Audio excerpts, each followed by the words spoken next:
Bom, pessoal, voltando aqui para nossa segunda parte, né? Vocês devem ter ouvido aí no fundo, no finalzinho do outro vídeo, a minha filha me chamando. Viu, pessoal? Ainda estou aprendendo como é que mexe com essas coisas de edição. Então, tá muito caseiro ainda, muito primitivo, né? Mas enfim, eu espero que esteja ajudando de alguma forma, né? Continuando aqui a falar sobre o poder, nós temos um outro filósofo contemporâneo, o Michel Foucault, o francês Michel Foucault, que fez em sua obra uma minuciosa análise do poder e chegou à conclusão de que o poder na contemporaneidade não se encontra centralizado, mas dissolvido na sociedade, né? Então, o Foucault vai dizer que não há um único representante maior de poder, né? O poder está dissolvido em todos os âmbitos da sociedade, dos mais simples aos mais complexos, né? Segundo Foucault, houve um marco na sociedade, que foi a Revolução Industrial e o advento do capitalismo liberal. Antes da Revolução Industrial e do capitalismo liberal, né, as antigas monarquias concentravam o poder nas mãos do rei, o que nos leva à ideia de um poder que Foucault denominou macrofísico, né, aquele que é grande e concentrado. Então, na época das monarquias, o poder era concentrado nas mãos de um único homem, né? Após o nascimento do capitalismo industrial liberal, o poder passou a dissolver-se em várias instituições de controle diferentes. Se antes o controle era instituído pelo rei, agora ele é feito pela escola, pela indústria, pelos quartéis, pelas prisões, pelos hospitais e hospícios, né? Então veja, não há um único indivíduo responsável pelo poder, né? Mas ele está em todo lugar, né? Em todas as instituições. Todas essas instituições são casas de confinamento que moldam o comportamento dos indivíduos. Aí, como exemplo, a escola e o quartel controlam-nos para que sejam produtivos, a fábrica, e corrigem aqueles que não se enquadram às normas sociais. Cadeia e hospício, né? Ou cujos corpos não aguentam a alta produção devido a doenças, hospitais, né?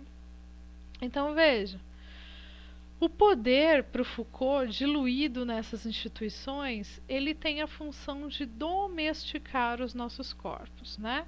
Da mesma maneira que nós temos um cachorrinho, um bichinho de estimação, e ele aprende a fazer algumas coisas pelos comandos que nós passamos para eles, né? Essas instituições serviriam para nos moldar aos interesses e à organização da sociedade, né? Desculpem. A escola, um exemplo, desde muito cedo, desde quando nós entramos na escola, nós aprendemos a fazer fila, nós aprendemos a ficar sentados em nossa cadeira, na frente da nossa mesa. Enfim, o nosso corpo vai se acostumando. Depois nós vamos realizando algumas ações até que elas se tornem meio que mecânicas, né? A gente nem percebe mais que tá realizando, né? Então, as instituições que moldariam o comportamento dos indivíduos seriam as escolas e os quartéis com as suas disciplinas, né? As instituições que controlariam os indivíduos para que fossem produtivos, as fábricas, e aí as escolas também tinham, né, assumiam mais antigamente um papel importante nesse quesito, né? Quando você formava corpos dóceis para o trabalho, hoje a gente tem esse modelo em crise também, né?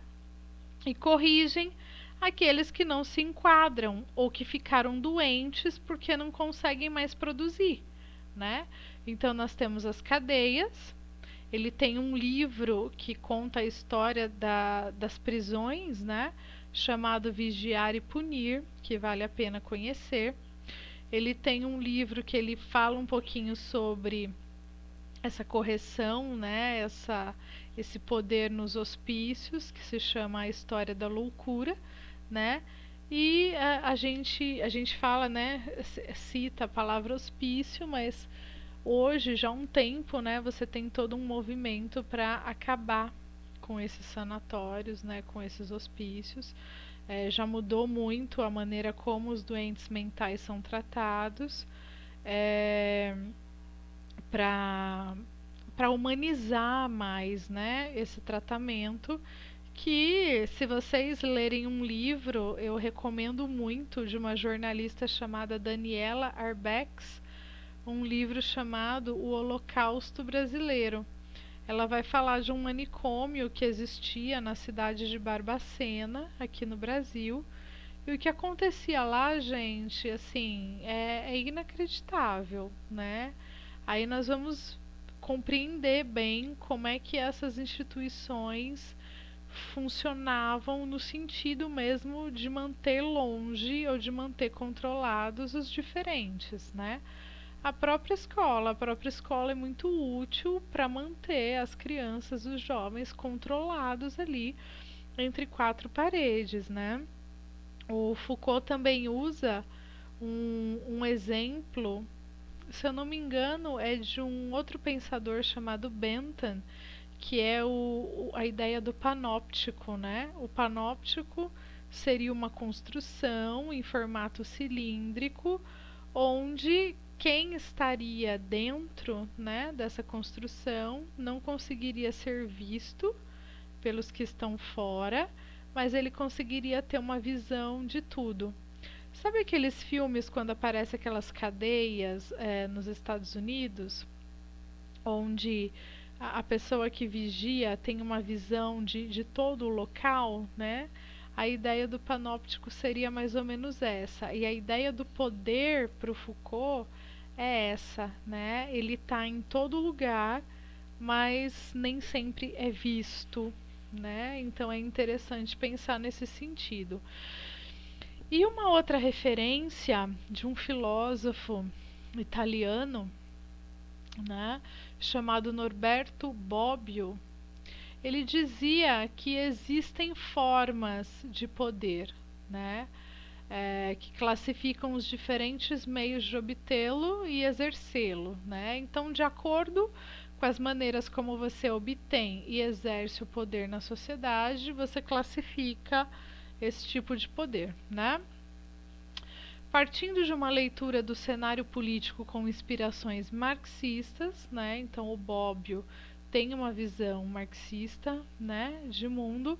Ele identificou três formas de poder: o poder econômico, que eu acho que já diz muito, né? Só no título aqui, exercido por quem tem posse dos bens materiais e do dinheiro. É essa forma de poder que faz com que as pessoas que não têm posse dos recursos mantenham certo comportamento e sujeitem-se a certos tipos de trabalho. É o poder econômico que mantém o funcionamento do sistema capitalista e que faz com que os trabalhadores sujeitem-se ao poder do patrão. A gente tem agora, nesses tempos de pandemia, né, um exemplo cabal do poder econômico, né? Muita gente não está podendo se manter em casa, cuidar, né, da sua saúde, dos seus familiares, porque precisa se sujeitar, né, ao trabalho, não pode arriscar, perder o emprego, porque é o sustento da família, né? Então o poder econômico pesa muito.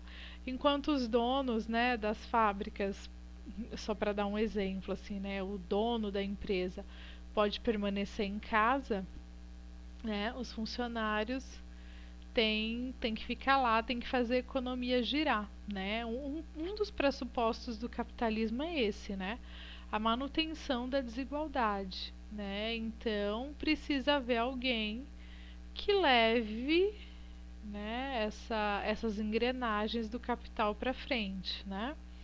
A gente tem também o poder ideológico, exercido por quem tem a capacidade de criar ideias e ideologias e com isso influenciar os outros. Esse tipo de poder mantém toda uma estrutura social em pleno funcionamento, pois faz com que os sujeitados tenham poder contra eles investir, né? Um outro exemplo que a gente tem visto muito são as notícias falsas, que vão criando ideias, né, erradas a respeito das instituições democráticas, a respeito de vacinas, a respeito mesmo até da circunferência do nosso planeta, né? Para dar alguns exemplos. E a mídia, né? A mídia, como grande formadora de opinião, ela cria ideias, sim, que se transformam nessas ideologias que dominam o imaginário das pessoas, né? Você passa a acreditar que vai ser valorizado porque se comporta como determinada pessoa da novela. O brinco que a mocinha usa começa a ser vendido nas lojas da cidade, né? Isso para dar exemplos mais simples, né? Até ideologias mesmo, como taxar alguém de direitista, extremista, o outro de esquerdista, comunista, né? Tudo isso tem um poder ideológico muito grande. E por último, o poder político, que é o poder oficial que controla o Estado e detém o direito de uso da força física contra os membros de uma comunidade política. O poder político é legítimo desde que vise alcançar os fins de uma comunidade política. Normalmente, essas três formas de poder são exercidas pelos mesmos grupos dentro de uma sociedade, sendo que o poder burocrático estatal tende a ser controlado por quem tem o poder econômico e o poder ideológico, né? Então, o poder político são os mandatários, os representantes, né, de uma nação, aqueles que fazem, que decidem as leis, né, em nome do povo, se for uma democracia, o que instituem essas leis de cima para baixo, se for uma ditadura, uma tirania, né? E a gente vê como isso é verdade, né? Quem tem o poder político, consequentemente, tem algum ou muito poder ideológico e poder econômico, né? Se a gente der o exemplo lá do pessoal da bancada ruralista, né? A gente vai ver que são grandes fazendeiros, que pregam essa história de que não existe aquecimento global e tudo mais, né? E são representantes, né, parlamentares aí, representantes do povo, né? Então isso tá muito junto, né? Se vocês quiserem um vídeo, tem um vídeo chamado Muito Além do Cidadão Kane, que conta um pouquinho a história da Rede Globo, né? Pra gente ver como é que a mídia está envolvida na política e como é que isso se constrói, né? Muito Além do Cidadão Kane é o nome do filme. Bom, pessoal, eu espero que vocês tenham gostado, tenham aproveitado. Espero que vocês acompanhem as aulas de filosofia lá do Centro de Mídias. Eu vou colocar para vocês lá no Classroom os dias, né, e horários. E eu espero que vocês tenham feito aí anotações de caderno, né? Porque é matéria, né? E vocês registrando, vocês vão gravando melhor, vão compreendendo melhor, tá bom? Qualquer dúvida, me escreva lá nos comentários do Google Classroom, ok? Obrigada, forte abraço.